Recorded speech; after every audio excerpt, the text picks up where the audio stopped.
मनीष भैया शेर छियै रे। अब विरोध करे वाला बेटा सुन, मनीष भैया शेर छियै रे। बुझ गेली?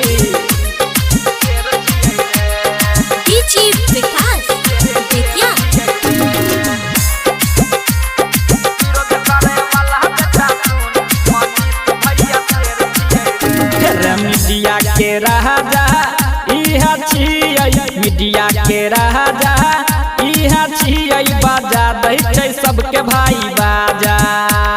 बुझ गेल? आप टेंशन नहीं ला।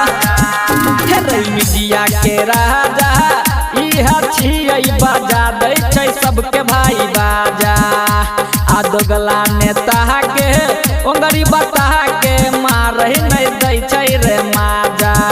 ई बिहारक के बेटा दिलेर छियै रे।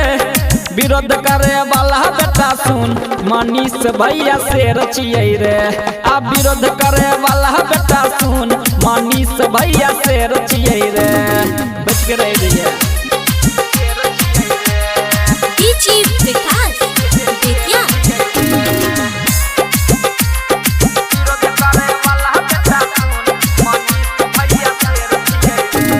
राइटर सुशील से मैटर लिखा के, राइटर सुशील से मैटर लिखा के, अजय सुनाबै चौफकरा।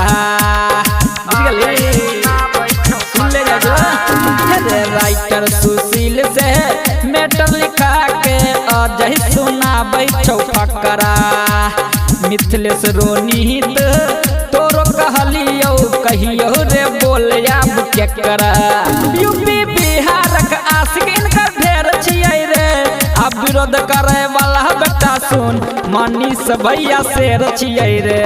अब विरोध करे वाला बेटा सुन, मनीष भैया शेर छियै रे।